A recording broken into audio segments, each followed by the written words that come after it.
few idle, random thoughts, nothing of any moment. Soon she would be home. As she was to remember later on, she could describe Sylvia fairly well. Her long blonde hair, her careless and provocative sensuality. Of the other girl she could recall little. A light coat, dark slacks. What colour, though? Hair, lightish brown? Please try as hard as you can, Mrs. Jarman. It's absolutely vital for us that you remember as much as you can. She noticed a few cars and a heavy, bouncing articulated lorry burdened with an improbably large number of wheelless car bodies. Men? Men with no other passengers? She would try so hard to recall. Yes, there had been men, she was sure of that. Several had passed her by. At 10 minutes to 7, an oblong pinkish blur gradually assumed its firmer delineation. She picked up her bag as the red corporation bus slowly threaded its way along the stops in the grey mid-distance. Soon she could almost read the bold white lettering above the driver's cab. What was it? She squinted to see it more clearly. Woodstock. Oh dear. She had been wrong then, when that nicely spoken young girl had asked about the next bus. Still, never mind. They hadn't gone far. They would either get a lift or see the bus and manage to get to the next stop, or even the stop after that.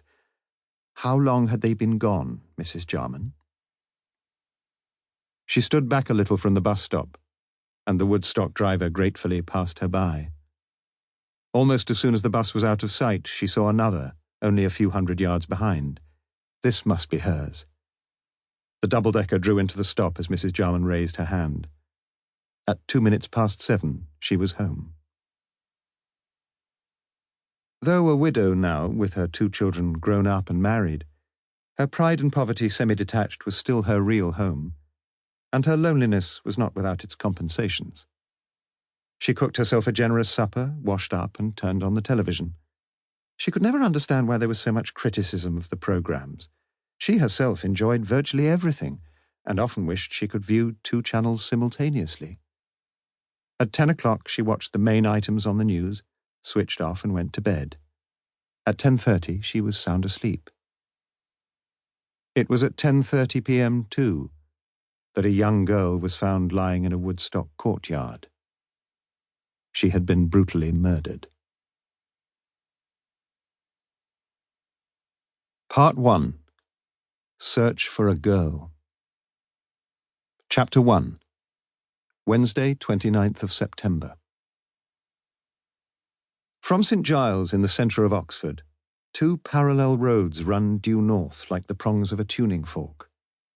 On the northern perimeter of Oxford, each must first cross the busy northern ring road, along which streams of frenetic motorists speed by, gladly avoiding the delights of the old university city.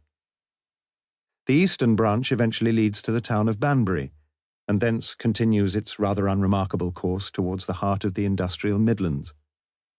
The western branch soon brings the motorist to the small town of Woodstock, some 8 miles north of Oxford, and thence to Stratford-upon-Avon. The journey from Oxford to Woodstock is quietly attractive.